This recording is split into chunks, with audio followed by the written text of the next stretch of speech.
إن الحمد لله نحمده ونستعينه ونستغفره ونعوذ بالله من شرور أنفسنا ومن سيئات أعمالنا من يهده الله فلا مضل له ومن يضلل فلا هادي له وأشهد أن لا إله إلا الله وحده لا شريك له وأشهد أن محمدًا عبده ورسوله يا أيها الذين آمنوا اتقوا الله حق تقاته ولا تموتن إلا وأنتم مسلمون يا أيها الناس اتقوا ربكم الذي خلقكم من نفس واحدة وخلق منها زوجها وبث منهما رجالا كثيرا ونساء واتقوا الله الذي تساءلون به والأرحام إن الله كان عليكم رقيبا يا أيها الذين آمنوا اتقوا الله وقولوا قولا سديدا يصلح لكم أعمالكم ويغفر لكم ذنوبكم ومن يطع الله ورسوله فقد فاز فوزا عظيما أما بعد فإن خير الحديث كتاب الله وخير الهدي هدي محمد صلى الله عليه وسلم وشر الأمور محدثاتها وكل محدثة بدعة وكل بدعة ضلالة وكل ضلالة في النار. قال الله تبارك وتعالى في القرآن المجيد والفرقان الحميد فأعوذ بالله السميع العليم من الشيطان الرجيم من همزه ونفخه ونفثه بسم الله الرحمن الرحيم محمد رسول الله والذين معه أشداء على الكفار رحماء بينهم تراهم ركعا سجدا يبتغون فضلا من الله ورضوانا سيماهم في وجوههم من أثر السجود ذلك مثلهم في التوراة ومثلهم في الإنجيل رب اشرح لي صدري ويسر لي أمري واحلل عقدة من لساني يفقهوا قولي رب زدني علما ربنا لا علم لنا إلا ما علمتنا إنك أنت العليم الحكيم. معزز سامعین کرام، آج کے خطبہ مسنونہ کے بعد قرآن حکیم سورہ فتح کی آیت نمبر 29 کا کچھ حصہ آپ کے سامنے تلاوت کیا گیا۔ اس آیت مبارکہ کے اندر اللہ تعالیٰ نے نبی صلی اللہ علیہ وآلہ وسلم اور آپ کے صحابہ کا ذکر کیا ہے، اور صحابہ کرام کے بعض اوصاف بیان کیے ہیں۔ ارشاد باری تعالیٰ ہے محمد الرسول اللہ، محمد اللہ کے رسول ہیں۔ والذین معہ اشداء علی الکفار، اور محمد صلی اللہ علیہ وآلہ وسلم کے جو ساتھی ہیں صحابہ کرام، اشداء علی الکفار، وہ کفار پر بڑے شدید ہیں، رحماء بینہم، اور آپس میں باہم ایک دوسرے کے لیے نرم ہیں۔ تراہم رکعا سجدا یبتغون فضلا من اللہ ورضوانا، آپ دیکھیں گے کہ نبی صلی اللہ علیہ وآلہ وسلم کے صحابہ کرام رکوع کرنے والے ہیں، سجدے کرنے والے ہیں، اپنے رب کا فضل اور اس کی رضا ڈھونڈتے ہیں۔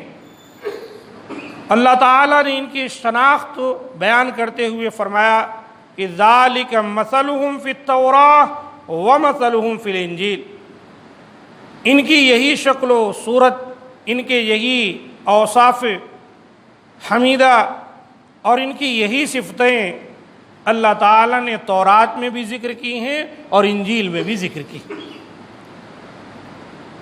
تو نبی صلی اللہ علیہ وآلہ وسلم کے جو صحابہ ہیں، قرآن مجید میں اللہ تعالیٰ نے کئی مقامات پر ان کا ذکر کیا ہے، ان کے فضائل کو بیان کیا ہے، اور ان کی شان میں اللہ تعالیٰ نے فرمایا ہے کہ رضی اللہ عنہم ورضوا عنہ، اللہ ان سے راضی ہو گیا ہے اور یہ اللہ سے راضی ہو گئے۔ بڑے افسوس کا مقام ہے کہ جب یہ بات سننے کو ملتی ہے کہ مسلمانوں میں سے کوئی ایک کھڑا ہوتا ہے اور صحابہ کرام کی شان میں گستاخی کرتا ہے۔ ابھی تک تو ہم دیکھتے آئے ہیں، سنتے آئے ہیں اور کتابوں میں پڑھتے آئے ہیں، ایک خاص طبقہ ہے خارجیوں کا، رافضی طبیعت کے، یہ لوگ جو ہے صحابہ کرام کی شان میں گستاخی کرتے تھے۔ ابو بکر و عمر، حضرت عائشہ صدیقہ رضی اللہ تعالیٰ عنہم اجمعین اور دیگر بھی بہت سارے صحابہ کرام کی شان میں گستاخی کرتے تھے اس ماہ محرم کے اندر۔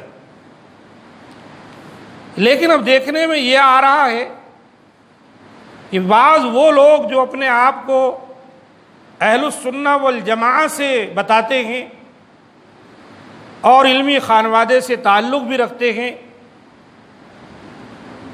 اور ایسے لوگوں کی زبان سے ایسے عنوان قائم کیے جاتے ہیں کہ منافق صحابہ کرام،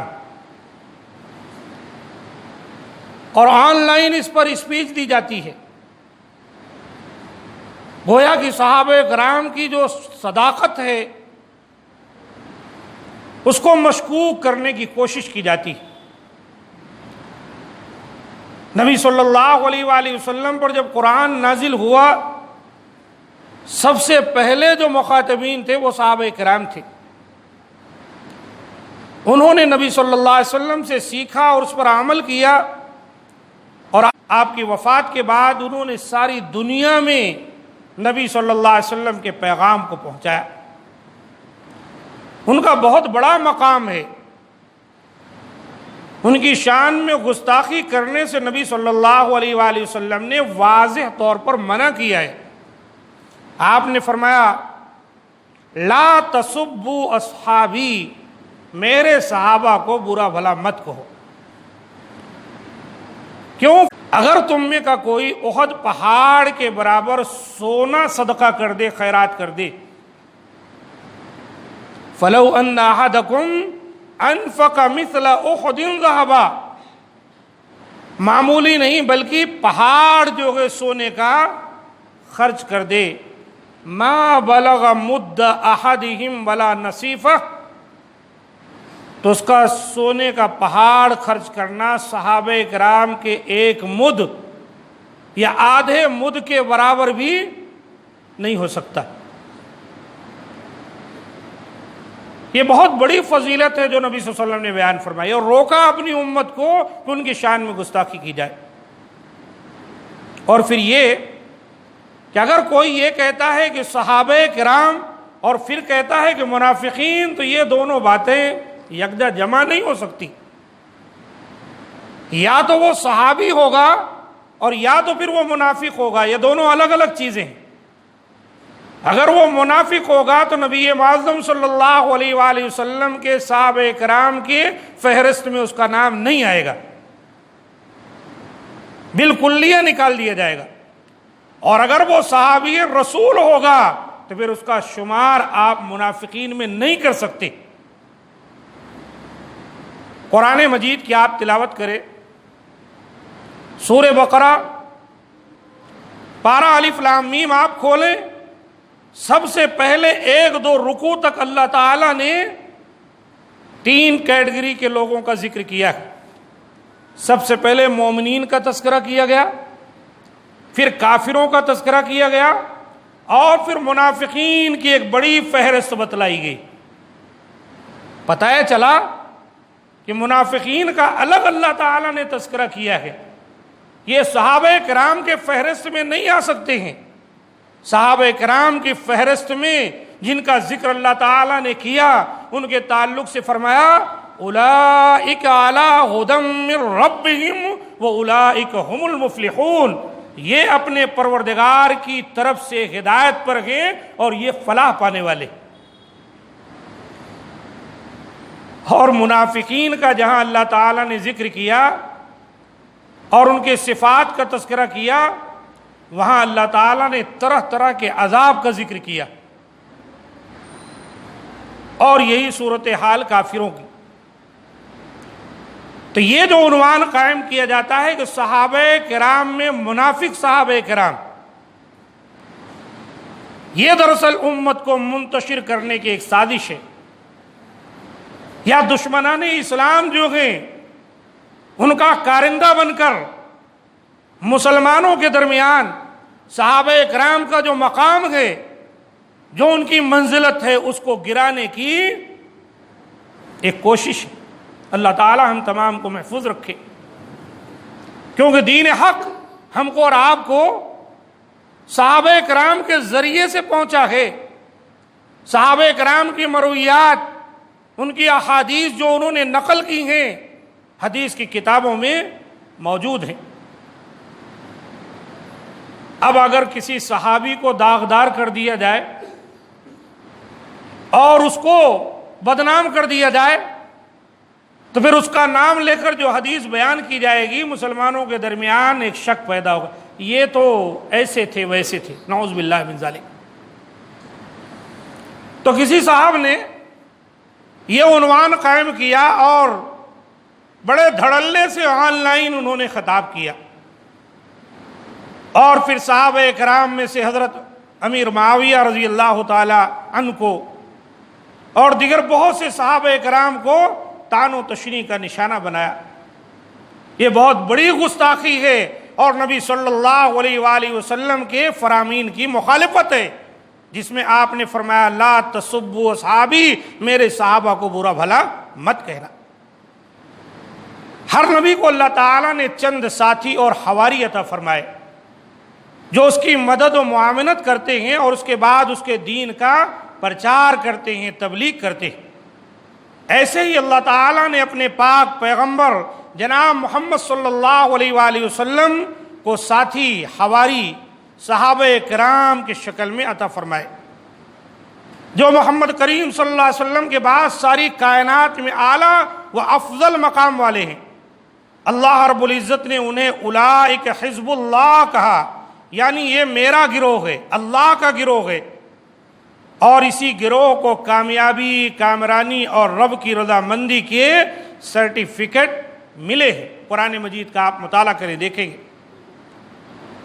آپ صلی اللہ علیہ وآلہ وسلم نے فرمایا یہود کے 71 فرقے تھے اور نصارہ کے 72 فرقے تھے، اور میری امت کے 73 فرقے ہوں گے۔ صحابہ کرام رضی اللہ عنہم اجمعین نے کہا، سوال کیا ان میں سے کامیاب گروہ کون سا ہوگا؟ یہود بھی گمراہ ہو گئے 71 میں، اسی طرح نصارہ 72 میں۔ جب نبی نے کہا کہ میری امت کے اندر 73 فرقے ہوں گے، تو صحابہ کرام نے سوال کیا یا رسول اللہ یہ 73 میں کامیاب کون ہوں گے؟ آپ صلی اللہ علیہ وآلہ وسلم نے کیا ارشاد فرمایا، غور کریں۔ آپ نے فرمایا ما انا علیہ واصحابی، آپ نے فرمایا ما انا علیہ واصحابی، یعنی وہ فرقہ، وہ گروہ کامیاب ہوگا جو اس پر ہوگا جس پر میں اور میرے صحابہ کرام ہیں، جس پر میں اور میرے صحابہ کرام ہیں۔ گویا کہ صحابہ کرام یہ ہماری کامیابی کی ایک کسوٹی ہیں، ہمارے لیے معیار ہیں۔ قرآن مجید میں بھی اللہ تعالیٰ نے ان کا ذکر کیا ہے کہ صحابہ کرام فَإِنْ آمَنُوا بِمِثْلِ مَا آمَنْتُمْ بِهِ فَقَدْ اهْتَدَوْا، اگر یہ یہود و نصارہ جو بھٹکے ہوئے ہیں راستے سے، اگر یہ ایسے ایمان لے آئیں جیسے تم لائے ہو تو ہدایت پا جائیں۔ اللہ اکبر۔ ایک معیار اور کسوٹی کے طور پر صحابہ کرام کو قرآن مجید میں اللہ تعالیٰ نے پیش کیا ہے۔ ہمارا اور آپ کا عمل وہی اللہ کے ہاں قبول ہوگا جس پر ہمارے نبی نے عمل کیا ہے اور صحابہ کرام نے عمل کیا ہے۔ تو آپ نے فرمایا ما انا علیہ واصحابی، کامیاب ہونے والا گروہ وہ ہوگا، فرقہ وہ ہوگا جس پر میں ہوں اور میرے صحابہ ہیں۔ اور کچھ روایتوں میں ملتا ہے الیوم کا لفظ، جس پر آج میں اور میرے صحابہ کرام۔ یہ ترمذی میں حدیث آئی ہوئی ہے کتاب الایمان میں، باب افتراق ہذہ الامہ۔ اس لیے اللہ تعالیٰ نے صحابہ کرام کے لیے فرمایا اولئک هم الفائزون، یہ کامیاب ہونے والے ہیں، اولئک هم المفلحون، یہ فوز و فلاح سے ہمکنار ہونے والے۔ سبحان اللہ، جن کے تعلق سے اللہ تعالیٰ نے کہہ دیا یہ کامیاب ہونے والے ہیں، یہ فلاح پانے والے ہیں، اللہ ان سے راضی ہو گیا، یہ اللہ سے راضی ہو گئے، ان کے تعلق سے کوئی اگر اپنی زبان دراز کرتا ہے تو یاد رکھیں وہ اس کی بدبختی کی علامت ہے، وہ بدبخت ہے، کوئی بھی ہونے دیجیے۔ صحابہ کی شان میں گستاخی کرنے والا کبھی بھی دین حنیف کا متبع اور پیروکار نہیں ہو سکتا کہ وہ گمراہ ہوگا، اور نعوذ باللہ ان کو منافق قرار دینا، ان کی شان میں غضبر زبان اپنی دراز کرنا، یہ تو سمجھو کہ سب کچھ اپنا ملیا میٹ کر لینے کے مترادف ہے۔ اللہ تعالی ہم تمام کو اس سے محفوظ رکھے۔ تو نبی صلی اللہ علیہ وآلہ وسلم کے صحابہ کرام کے بارے میں اور تو اور عبد القادر جیلانی رحمۃ اللہ علیہ، جن کا نام تقریباً لوگ جانتے ہیں، کچھ لوگ ان کے سلسلے میں افراط و تفرید کے شکار ہیں، بہت زیادہ غلو سے کام لیتے ہیں، لیکن یہ عالم دین تھے، ان کی کتابیں موجود ہیں۔ انہوں نے صحابہ کرام کے بارے میں کیا کہا، یہی آیت مبارکہ جو تلاوت کی میں نے ابھی، والذین معہ، اس کے بارے میں کہتے ہیں ابو بکر صدیق رضی اللہ تعالی عنہ اس سے مراد ہے، جو نبی صلی اللہ علیہ وسلم کے ساتھی ہیں۔ اشداء علی الکفار سے مراد فاروق اعظم ہیں، رحماء بینہم سے مراد سیدنا عثمان غنی رضی اللہ تعالیٰ عنہ ہیں، تراہم رکعن سے مراد سیدنا علی رضی اللہ تعالیٰ عنہ۔ گویا صحابہ کرام کی صفتیں، یہ خلفائے راشدین جو چاروں ہیں، ان کی صفتوں کی طرف اشارہ کیا کہ سے مراد یہ لوگ ہیں، کیونکہ سب سے زیادہ رحم دل انسان ابو بکر صدیق رضی اللہ تعالیٰ عنہ ہیں، اور کفار پر سخت عمر فاروق رضی اللہ تعالیٰ عنہ ہیں، اور مومنوں کے لیے رحم دل عثمان ذو النورین ہیں، اور رکوع و سجود کی کثرت اپنانے والے حضرت علی رضی اللہ تعالیٰ عنہ۔ اللہ تعالیٰ ان تمام سے راضی ہو۔ اور یہ بات صحیح حدیث میں آئی، جامع ترمذی کی حدیث ہے، انس بن مالک رضی اللہ تعالیٰ عنہ بیان کرتے ہیں کہ رسول اللہ صلی اللہ علیہ وآلہ وسلم نے فرمایا ارحم امتی بامتی ابو بکر، میری امت میں سب سے زیادہ رحم دل انسان ابو بکر صدیق رضی اللہ تعالیٰ عنہ ہیں۔ واشدہم فی امر اللہ عمر، اور میری امت کا سب سے زیادہ دینی معاملہ میں بے لچک انسان عمر رضی اللہ تعالیٰ عنہ۔ واصدقہم حیاء عثمان بن عفان، اور میری امت کا سب سے زیادہ باحیا انسان عثمان غنی رضی اللہ تعالیٰ عنہ۔ وعالمہم بالحلال والحرام معاذ بن جبل، اور میری امت کا سب سے زیادہ حلال و حرام کی تمیز کرنے والا انسان معاذ بن جبل رضی اللہ تعالیٰ عنہ۔ وافرضہم زید بن ثابت، اور علم فرائض یعنی وراثت کو جاننے والا سب سے زیادہ زید بن ثابت رضی اللہ تعالیٰ عنہ۔ واقرؤہم ابی بن کعب، اور سب سے زیادہ قرآن کی قرأت کرنے والا ابی بن کعب رضی اللہ تعالیٰ عنہ۔ وَلِكُلِّ أُمَّةٍ أَمِينٌ وَأَمِينُ هَذِهِ الْأُمَّةِ ابو عبیدہ بن الجراح، ہر امت کا ایک امین ہوتا ہے، اور میری امت کا سب سے زیادہ امین امانت دار انسان ابو عبیدہ بن جراح رضی اللہ تعالیٰ عنہ۔ یہ ترمذی شریف کی حدیث ہے اور صحیح ہے، 3790 پر آئی۔ تو یہ ہیں صحابہ کرام، ان کا مقام، ان کی شان میں گستاخی کرنا اپنے آپ کو ملعون قرار دینے کے مترادف ہے، اپنے اعمال کو برباد کر دینے کے مترادف ہے، اور جو سیدھا راستہ ہے اس سے بھٹک جانے کے مترادف ہے۔ اللہ تعالی ہم تمام کو محفوظ رکھے۔ ایک طبقہ آپ دیکھتے نہیں صحابہ کرام کو سب و ستم کرتا ہے اور ان کو گالیاں دیتا ہے، اور آپ اس کی گمراہی کو دیکھ لیجئے، گمراہ ہوتے ہوتے کس درجے پر پہنچا ہوا ہے کہ کبھی حضرت علی کو خدا بنا دیتا ہے، قرآن مجید کو کامل نہیں سمجھتا ہے۔ نعوذ باللہ، ان کا عقیدہ ایسا ہے کہ حضرت ابو بکر و عمر و عائشہ کو قبر سے نکال کر ان کو درے مارے جائیں گے، نعوذ باللہ، ان کا مہدی موعود آئے گا۔ تو جن لوگوں کے ایسے عقائد ہوں، ان کی طرف سے کوئی ان کی حمیت کا اعلان کرے اور ان جیسی باتیں بولے اور ان کے ہاتھوں کا کھلونا بن کر امت کو گمراہ کرنے کی کوشش کرے، تو آپ اندازہ لگائیں اس سے بڑا گمراہ اور بدبخت کون ہو سکتا ہے۔